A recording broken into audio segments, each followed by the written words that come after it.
এইমাত্র আসা বড় একটি আপডেট যা স্ক্রিনের মধ্যে দেখতে পারতেছেন। আপনি কি জানেন ভাই, মাত্র কয়েক মাসের যুদ্ধে আমেরিকার $1 বিলিয়ন অর্থাৎ বাংলাদেশি টাকায় 12,000 কোটি টাকায় এক ঝাটকায় মাটির সাথে মিশিয়ে গেছে। হ্যাঁ ভাই, পরাশক্তি আমেরিকাকে চরম ধুলাই দিয়েছে ইরান। ব্লুমবার্গের রিপোর্ট অনুযায়ী ইরান আমেরিকার যুদ্ধে সবচেয়ে দামি শক্তিশালী MQ-9 রেপার ড্রোন 30 থেকে 24টি ড্রোন ইরান ধ্বংস করে দিয়েছে।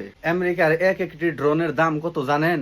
তাহলে শুনুন, প্রায় $30 মিলিয়ন, যা 300 কোটিরও বেশি। আমেরিকার যুদ্ধ বিমানের ইতিহাসে প্রায় 20% ড্রোন এখন হাওয়া। কিছু ড্রোনকে মাঝ আকাশে গুলি করেছে, আর কিছু ড্রোনকে ঘাঁটিতে থাকা অবস্থায় মিসাইল মেরে ধ্বংস করে দিয়েছে। ভাই, এই ড্রোনগুলি কোনো সাধারণ ড্রোন নয়, এগুলো হেল ফায়ার মিসাইল আর অত্যাধুনিক ক্যামেরা দিয়ে সাজানো। আমেরিকার আসল অহংকার ছিল পেন্টাগন এখন নতুন করে তৈরি করতে পারতেছে না। তো ভাই, ইরান আমেরিকার যেভাবে এই $1 বিলিয়ন ধ্বংস করলো, এই বিষয়ে আপনার কি মতামত? আমেরিকা কি ইরানের থেকে এই বদলা নিতে পারবে?